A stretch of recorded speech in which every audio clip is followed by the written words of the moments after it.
श्री गुरुदेव दत्त।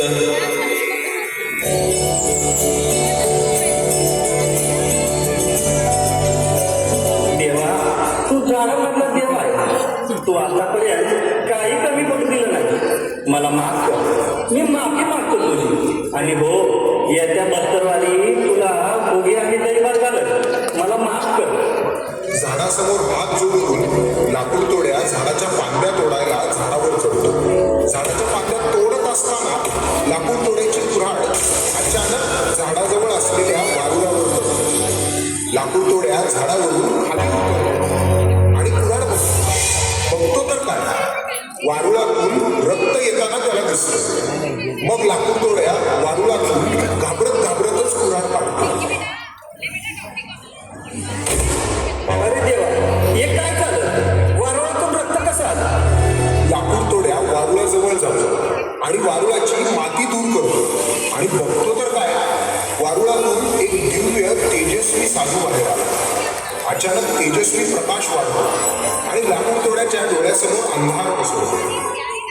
उद्धवा, डोळे उघड. पापण्या जड झाल्या, काहीच दिसत नाही. अगदी सगळीकडं काळोख पसरला. तोच तर दूर करायला आलो ना मी.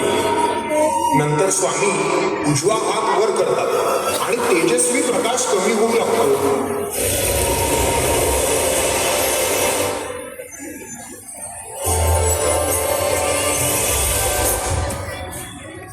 आपण कोण म्हणायचं स्वामी? अरे वेड्या, तुझ्या प्रश्नातच तुझं उत्तर आहे. दत्तगुरु? हो, आम्हीच आहोत दत्तगुरु. आम्हीच होतो श्रीपाद श्री वल्लभ, आम्हीच होतो नरसिंह सरस्वती आणि आम्हीच आहोत स्वामी समर्थ. पटली, सगळी ओळख पटली स्वामी, सगळी ओळख पटली. लाकूड तोड्या स्वामींच्या पायावर डोकं ठेवून रडत रडत बोलतो. चुकी झाली स्वामी, माझ्यामुळे लागलं तुम्हाला. मला माफ करा महाराज, मला माफ करा.